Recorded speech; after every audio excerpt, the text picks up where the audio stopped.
I mean, is there evidence, real evidence, that transferring management from public control to private control increases efficiency? That's a little tricky, because when you begin to look, you find a lot of other things.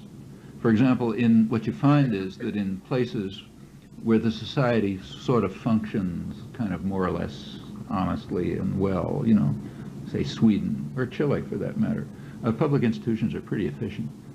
So there is no pressure in Chile to privatize the biggest exporter because it's very efficient.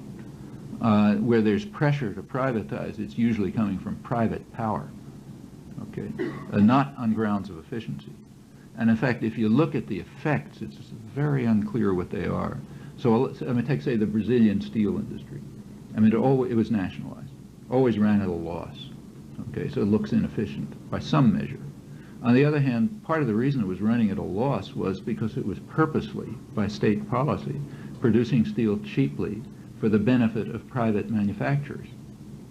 So it was a public subsidy to private manufacturers, which made the steel industry look inefficient, right? But for the economy, it might not at all have been inefficient. And when you proceed, that's what you find. So like in England, which is, you know, a modern country, they privatized the water system recently. And by economists' measures, it's probably more efficient. On the other hand, people aren't getting water. Poor people don't get water, you know.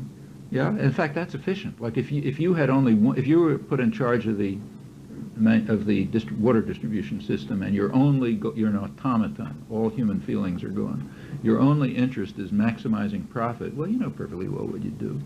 You'd cut out water altogether for people who, you know, can't pay for it, or are sort of not in some dense area which has a lot of money. Why should they have water at all? I mean, after all, they can go walk somewhere with a bucket on their back and get water. That's probably better by the macroeconomic statistics. So it's more efficient. And in fact, case after case, when you look at privatization, you find an extremely mixed picture. What you usually find is transfer of costs to the public. So take, say, privatization of roads. Well, you know, privatization of roads would mean you'd pay tolls if you're rich enough, and you'd go on nice highways. And if you're not rich enough to pay the tolls, well, you know, find your way down a dirt rut somewhere. You know, the total, you know, the economy might look much better. Gross national product would go up, macroeconomic statistics would look good. For most of the people, it'd be terrible. It's forced on them from the outside. And it might be a good thing or it might be a bad thing, but you have to look at the cases. So, for example, just recently, Brazil privatized the Vale, you know, big, huge industrial mining conglomerate. They sold it off to private power. Well, you know, that's a large part of the future of Brazil is there. Brazil has plenty of resources. There was an analysis of Vale done by, there were two analyses of the value of it. One was done by Merrill Lynch. That's the one the government was using. Merrill Lynch also happens to be, you know, the agent for a lot of the private purchasers and so on. Another was done by the engineering department at the Federal University in Rio. Good, serious people. I know some of them. I was down there about a year ago talking. Very serious industrial engineers and those people. They gave an evaluation of Vale which was far higher, taking into account future needs, you know, what would iron and gold and so on be worth 20 years from now to the people of Brazil and so on. Those considerations weren't taken into account by Merrill Lynch, of course, but they're real. Well, you know, it was sold off, and now private power will make the profit. I can just tell you this much. If you look at take a look at today's rich countries and today's poor countries, first world and third world, go back a couple hundred years. You find they weren't very different. In fact, India was the commercial and manufacturing center of the world in the 18th century. As late as the late 19th century, the British were deeply concerned by the fact that British textiles couldn't compete with Chinese textiles because they were much better and better done and so on. They changed.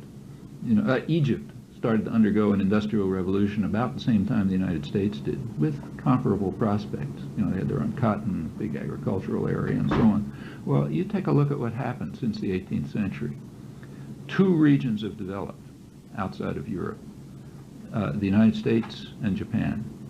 They are exactly the two regions which were able to fend off European control. Okay, the U.S. separated itself. Japan was able to fend off European control. Japan's had the highest growth rate in the world since the Meiji Restoration around 1860. The United States grew very fast. How did they do it? Same way Europe did, by radically interfering with market principles. So from the very beginning, the United States was super protectionist, had massive, large-scale state subsidies and so on and so forth. Britain had done exactly the same. That's how it became the richest country in the world. Every other industrial developing country has done more or less the same thing. I mean, they use somewhat different methods. Like Japan happened to be much more liberal in trading than the United States was. But on the other hand, it had, more authoritarian internal systems, so they vary in one way or another. But invariably, I think there is no exception to this, they did it by sharp interference with market principles. What about the third world? They had what's called neoliberalism is not liberalism, and it's not new. They've had it rammed down their throats for hundreds of years, and that turned them into the third world. Well, one aspect of that is the kind of privatization which leaves power in the hands of usually foreign industry or their local counterparts. We've just seen it go on in Mexico. Mexico's had the biggest privatization in modern history in the last, actually the biggest privatization in history probably is the internet and the whole telecommunication system. Here is a system developed at public expense, which is being given, it's not even sold. It's not privatization, sometimes they sell it for something. Here we just give it away, to private power. So that's huge privatization. But in third world countries, I suppose the main case is Mexico. And in fact, yeah, it's true, the Mexican telephone company and so on, they're getting privatized. And you're getting a couple hundred billionaires, service isn't improving except for the rich, getting a small number of billionaires. Wages and incomes have collapsed by, depends how you measure, but maybe 50% during the liberalization period. In 1995, right after the collapse, GNP went down by about 8 or 9%, still not recovering. Yeah, that's privatization.